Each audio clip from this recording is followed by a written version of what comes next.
ఈ మధ్య కాలంలో కొత్త డ్రామా, అటువంటి డ్రామా ఇస్తూ ఇంతవరకు మనం ఎప్పుడు చూడలేదు. ఎక్కడికి వెళ్ళినా మాట్లాడుతున్నాడు, నా బీసీలు, నా ఎస్టీలు, నా మైనారిటీలని. ఏం జగన్మోహన్ రెడ్డి, నీకు మాట్లాడే నైతిక హక్కు ఉందా అని చెప్పి నేను ప్రశ్నిస్తున్నాను. మనం ఈ రాష్ట్రంలో ట్రాన్స్ఫర్లు చూసాం. ఎవరికి?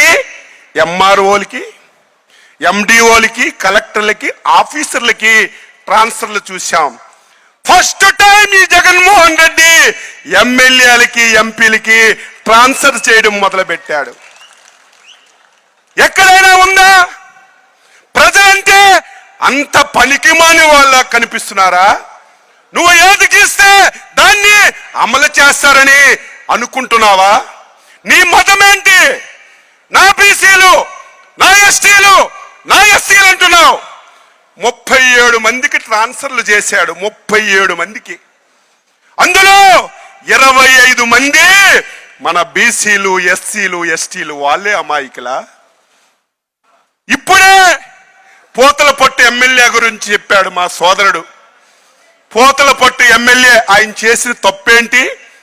పెద్దిరెడ్డి కూర్చోమంటే కూర్చున్నాడు, పెద్దిరెడ్డి సంతకం పెట్టమంటే సంతకం పెట్టాడు, పెద్దిరెడ్డి లెగిసి దండం పెట్టమంటే దండం పెట్టాడు.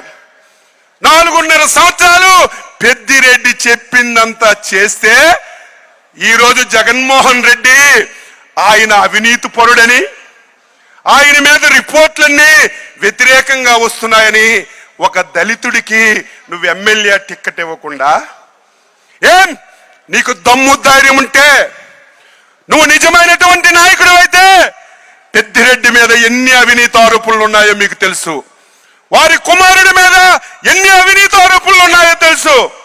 ఈరోజు పెద్దిరెడ్డి కుమారుడు పార్లమెంటు పార్టీ నాయకుడిగా వ్యవహరిస్తున్నాడు. నోటికి గుడ్డ కట్టుకుంటాడు తప్ప ఒక్క రోజైనా పార్లమెంటులో మన రాష్ట్ర సమస్యల గురించి మాట్లాడినటువంటి వారికి సీట్లు ఇస్తావు. వైసీపీలో ఉన్నటువంటి నీ కమ్యూనిటీకి చెందినటువంటి వారసులకు సీట్లు ఇస్తావు. కానీ మా బీసీలకి నోరు లేదు, మా ఎస్సీలకి నోరు లేదు, మా ఎస్టీలకి నోరు లేదని మమ్మల్ని ఈ రకంగా హింస పెడుతున్నావే. ఖబర్దార్ జగన్మోహన్ రెడ్డి, రేపు 2024 ఎలక్షన్లలో అచ్చెన్నాయుడు సంవత్సరం నుంచి చెప్తున్నాడు. నేను చెప్తే మీరు నమ్మలేదు.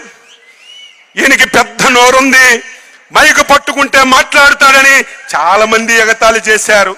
160 స్థానాలు, దానికి 1, 2 ఎక్కువ వస్తాయి తప్ప తగ్గినటువంటి పరిస్థితి లేదు.